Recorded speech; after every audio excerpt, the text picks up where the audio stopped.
Tribuners, dunia saat ini sedang tidak baik-baik saja. Perang Ukraina sudah memasuki tahun ketiga. Serbuan Israel ke jalur Gaza telah merenggut puluhan ribu nyawa penduduk Palestina. Kehancuran fisik serta hilangnya nyawa manusia di berbagai medan konflik dunia telah mencapai jumlah yang sangat menyedihkan. Inilah Global Views, sudut pandang kita tentang ragam konflik internasional yang berdampak signifikan kepada kita semua. Benarkah tentara Korea Utara ikut berperang di Ukraina? Menteri Pertahanan Amerika Serikat Lloyd James Austin mengklaim telah mendapatkan bukti kuat tentara Korea Utara bergabung dengan pasukan Rusia terjun ke medan perang Ukraina. Pernyataan sama disampaikan Sekretaris Jenderal NATO Mark Rutte setelah menerima briefing dari intelijen Korea Selatan. Sementara Presiden Amerika Serikat Joe Biden memberi komentar atas pertanyaan para jurnalis, kabar masuknya tentara Korea Utara ke Ukraina atau wilayah Rusia adalah tindakan sangat berbahaya. Klaim awal kehadiran tentara Korea Utara di Rusia datang dari Volodymyr Zelensky dan para petinggi Kiev, termasuk kepala intelijen luar negeri Ukraina. Pemerintah Korea Selatan kemudian mengabarkan hal sama, menyebut pasukan Korea Utara mula-mula dikirim ke Vladivostok di Rusia Timur Jauh. Pengiriman pasukan itu menggunakan 3 kapal pendarat tank dikawal 2 kapal perang Korea Utara. Sejumlah kecil video beredar di media sosial dan dikutip berbagai media mainstream. Video itu memperlihatkan pria-pria berwajah Korea menerima paket lengkap seragam dan perlengkapan militer di sebuah lokasi di Rusia. Video itu juga memperlihatkan bangunan atau area mirip lokasi pelatihan militer. Tidak ada keterangan rinci kapan, di mana dan untuk apa rombongan pria berwajah Korea itu dikumpulkan. Video-video inilah yang diklaim jadi bukti kehadiran tentara Korea Utara di wilayah Rusia untuk selanjutnya diyakini akan dikirim ke medan tempur di wilayah Kursk. Narasi kedatangan pasukan Korea Utara membantu Rusia di Ukraina secara waktual dikelola masif oleh semua media mainstream Barat, diikuti oleh media di berbagai negara di dunia. Pertanyaannya sekarang, benarkah Korea Utara melibatkan diri dalam perang Ukraina? Benarkah Ukraina menggunakan narasi ini untuk memprovokasi pendukung Baratnya? Dan jika benar, apa konsekuensinya? Klaim awal Ukraina tentang kehadiran tentara Korea Utara yang bantu Rusia akhirnya memang disambut gegap gempita oleh elit Barat. Kompak mereka menuduh Rusia dan Korea Utara melakukan permainan berbahaya dan memperingatkan semua konsekuensinya. Pemerintah Korea Selatan lalu berusaha melegitimasi kebijakannya untuk kemudian mengirimkan senjata dan amunisi mematikan ke Ukraina. Presiden Rusia Vladimir Putin saat ditanya jurnalis NBC News pada sesi konferensi pers BRIC di Kazan menjawab, masalah tentara Korea Utara di wilayah Rusia adalah urusan mereka. Putin mengatakan itu adalah urusan Rusia dan Korea Utara. Kedua negara itu memiliki perjanjian kerjasama strategis dan mereka berhak melakukan apa saja dan tidak melanggar hukum internasional. Pemerintah Pyongyang pada mulanya membantah kabar pengiriman tentaranya ke Rusia dan menyebut berita itu palsu dan hanya manuver Amerika dan sekutunya. Kementerian Luar Negeri Korea Utara lalu menyatakan secara diplomatis, jika Pyongyang melakukan langkah tertentu, maka dipastikan tidak ada hukum internasional yang mereka langgar. Klaim kehadiran tentara Korea Utara ke Rusia dan Ukraina menjadi sangat menarik karena berbarengan dengan runtuhnya pertahanan Ukraina di berbagai wilayah di Donbas. Ukraina juga mengalami kesulitan merekrut sumber daya warganya untuk menjalani wajib militer guna menambal kekalahan dan kurangnya personil di garis depan. Di sisi lain, bantuan militer Barat ke Ukraina tidak seperti yang diharapkan Kiev karena lambat dan berbeda pula dengan keinginan Kiev. Volodymyr Zelensky telah memaparkan rencana kemenangan atau victory plan ke para sponsornya di Barat. Salah satu poinnya adalah meminta persetujuan penggunaan rudal jarak jauh untuk menyerang target di wilayah Rusia. Hingga saat ini Amerika Serikat dan Jerman masih menolak permintaan ini karena khawatir eskalasinya tidak akan terkendali. Penolakan ini kemungkinan membuat Zelensky mengglorifikasi kedatangan tentara Korea Utara guna memompa kemarahan Barat. Dengan begitu, akan ada alasan bagi Volodymyr Zelensky dan elit Kiev lainnya untuk mendorong lagi campur tangan Barat lebih dalam di Ukraina. Perang di Gaza, tepi Barat dan Lebanon memang mengubah situasi dan sikap Barat terhadap Ukraina. Kiev sementara waktu tidak menjadi prioritas lagi bagi mereka. Amerika mengalihkan fokus perhatian, mengalirkan bantuan dana dan senjata, serta mengerahkan sumber daya militernya untuk melindungi Israel. Rusia secara alamiah memanfaatkan momentum ini untuk terus menekan Ukraina dengan tujuan memaksa Kiev duduk di meja perundingan guna mengakhiri konflik. Perjanjian kerjasama strategis atau aliansi strategis Rusia-Korea Utara kemudian menemukan konteksnya ketika Ukraina melakukan ofensif dan pendudukan wilayah Kursk Rusia sejak awal Agustus lalu. Ketentuan dalam perjanjian itu satu di antaranya adalah mengatur kebijakan saling bantu jika salah satu pihak mendapatkan serangan musuh. Dengan kata lain, jika Korea Utara diserang musuh sampai memasuki wilayahnya, maka Rusia bisa melakukan intervensi atau memberi bantuan langsung apa saja.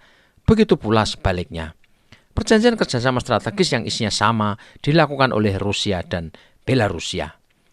Maka jika benar tentara Korea Utara diterjunkan ke wilayah Kursk untuk menghadapi sisa-sisa pasukan Ukraina yang melakukan ofensif dan okupasi di wilayah ini, konteksnya menjadi relevan.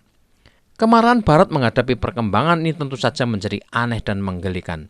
Sekjen NATO Mark Rutte menyebut masalah ini eskalasi signifikan dalam perang ilegal Rusia di Ukraina. Pengerahan pasukan Korea Utara juga disebutnya melanggar resolusi Dewan Keamanan PBB dan memperluas konflik yang semakin berbahaya. Kerjasama militer yang semakin dalam antara Rusia dan Korea Utara merupakan ancaman bagi keamanan Indo-Pasifik dan Euro-Atlantik, kata Sekjen NATO Mark Rutte.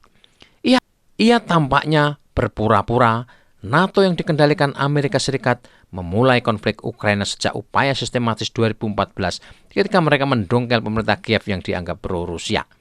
Jauh sebelum itu, NATO berusaha meningkatkan kehadiran militernya di Eropa Timur mendekati perbatasan Rusia tanpa menghiraukan keberatan Moskow. Pendongkelan Presiden Ukraina Viktor Yanukovych pada tahun 2014 menyusul revolusi Euromaidan adalah proyek Barat yang ingin Ukraina menjadi bagian Uni Eropa dan NATO.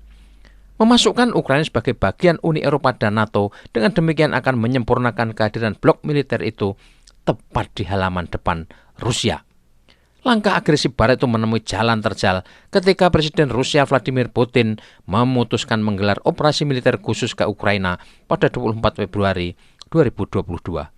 Serbuan didahului referendum rakyat Donbas yang memutuskan bergabung ke Federasi Rusia, lalu meminta campur tangan Moskow untuk melindungi mereka.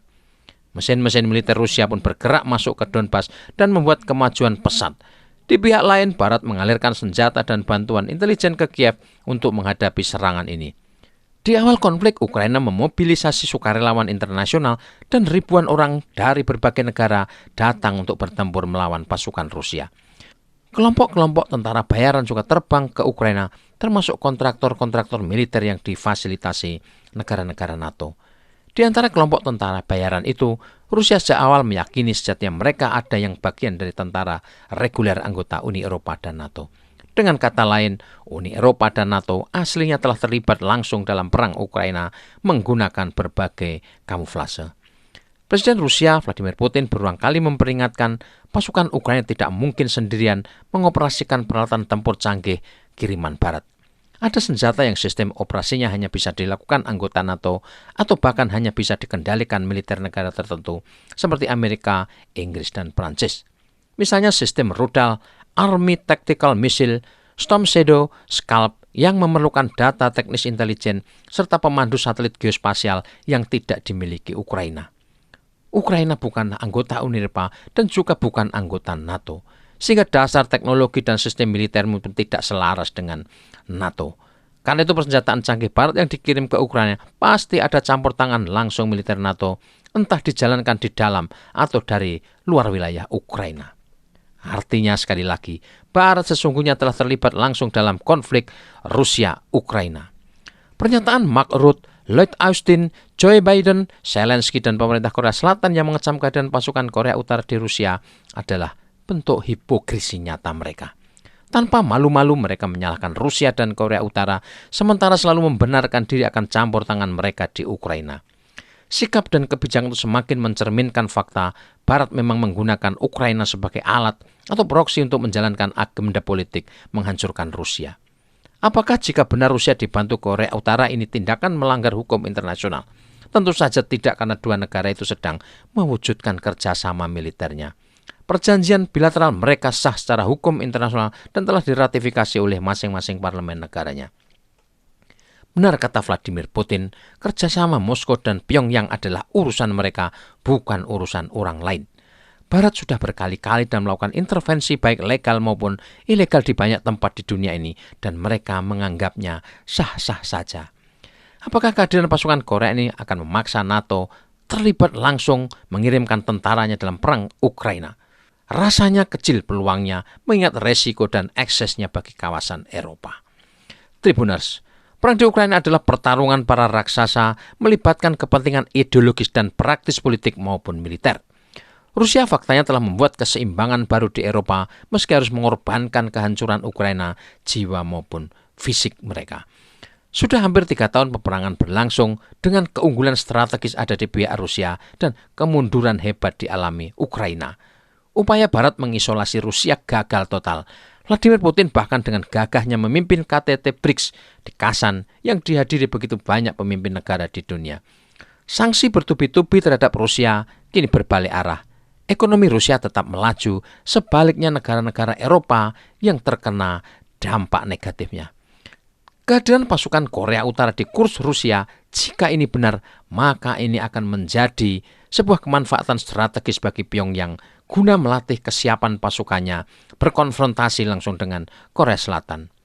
Pengalaman terbaik bagi militer adalah praktek bertempur di medan perang sesungguhnya. Ukraina adalah tempat istimewa bagi pasukan Korea Utara.